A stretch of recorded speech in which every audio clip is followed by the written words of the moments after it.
Assalamualaikum warahmatullahi wabarakatuh. Perkenalkan, nama saya Sinta Magdalena Kusnat dari Universitas Muhammadiyah Purworejo, program studi pendidikan guru sekolah dasar. Di sini saya ingin memaparkan artikel yang berjudul kaitan antara model pembelajaran STEM dan literasi sains. Yang pertama, pendahuluan.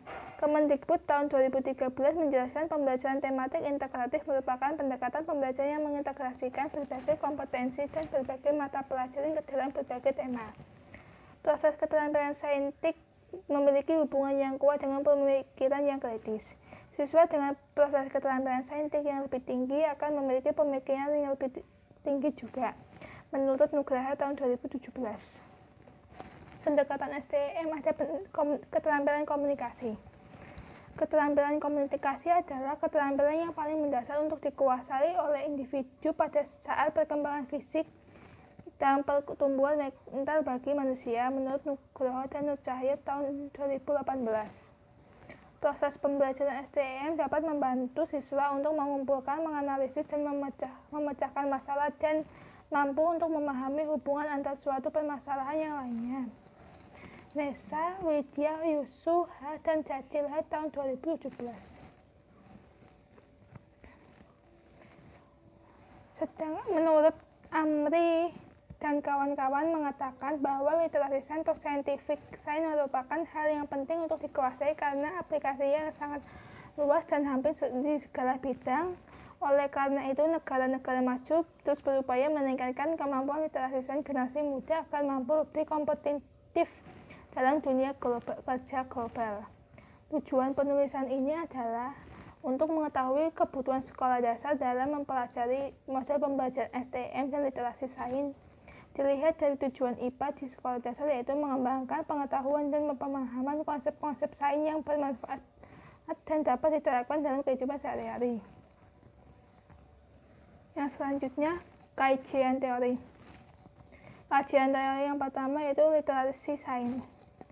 Literasi sains merupakan suatu ilmu pengetahuan dan pemahaman mengenai konsep dan proses sains yang akan memungkinkan seseorang untuk membuat keputusan dan pengetahuan yang dimilikinya serta turut terlibat dalam kenegaraan, budaya, dan pertumbuhan ekonomi, termasuk di dalamnya kemampuan spesifik yang dimilikinya. Penelitian yang relevan dengan penelitian ini pernah dilakukan oleh Mahfud dan Deborah tahun 2014 tentang literasi sains dengan pandangan praktek pembelajaran.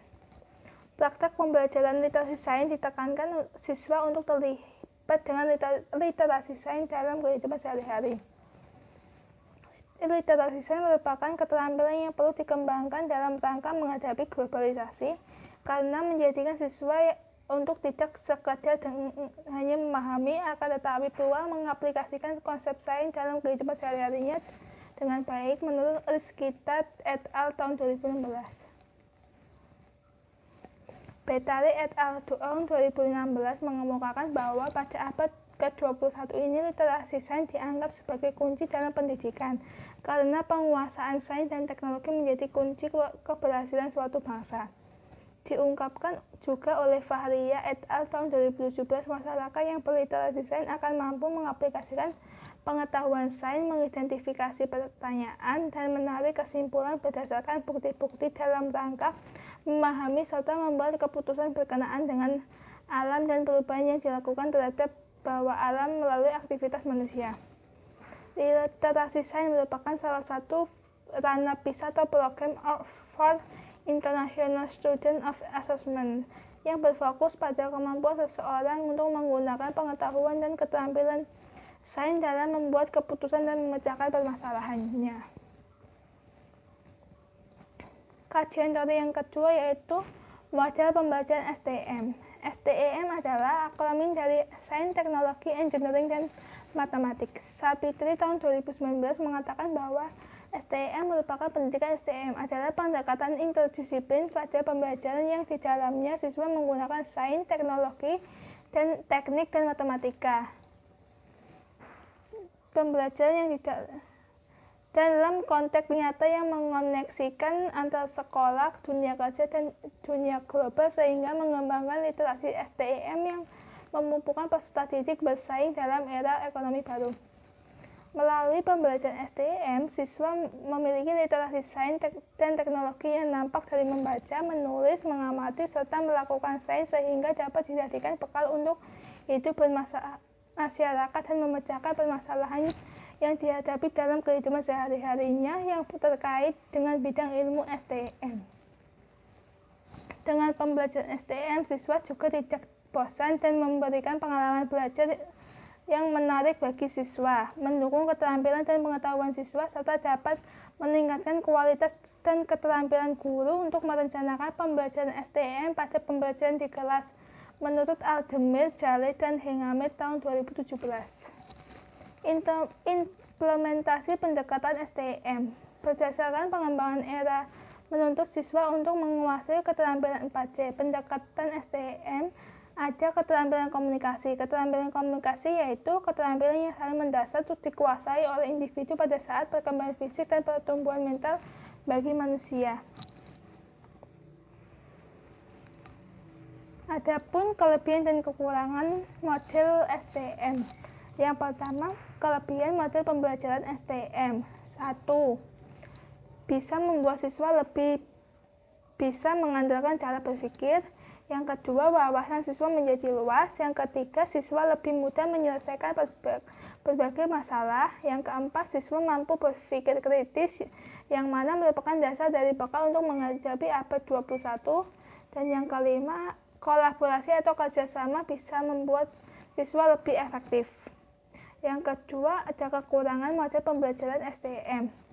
Kekurangannya, meskipun kekurangan merupakan pandangan subjektif, tapi dengan pembelajaran STM bisa membuat siswa cenderung kurang menghargai mata pelajaran seperti musik, sastra, bahasa, tulisan, dan lain-lain. Kajian teori yang ketiga yaitu metode.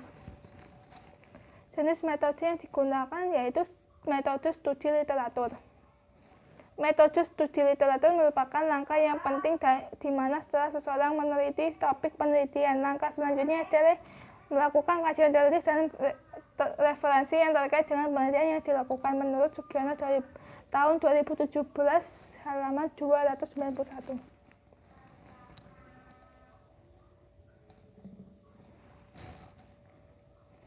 Nah, selanjutnya ada kesimpulan. Kesimpulan dari penulisan ini adalah model pembelajaran STM sangat optimal yang digunakan dalam mengembangkan kaitan model pembelajaran STM dan literasi sains. Karena adanya model pembelajaran STM, siswa dalam proses pembelajaran jadi lebih semangat, tidak jenuh, dan materi yang didapat sangatlah jelas karena siswa bisa terjun langsung ke lapangan untuk mengamati objek secara nyata. Model pembelajaran STM ini dilakukan di bawah pengawasan atau bimbingan guru secara langsung. Cukup sekian presentasi yang sudah saya sampaikan. Apabila punya tutur kata yang kurang tepat, mohon dimaafkan. Wabillahi taufiq wal hidayah. Terima kasih. Wabillahi taufiq wal hidayah. Wassalamualaikum warahmatullahi wabarakatuh.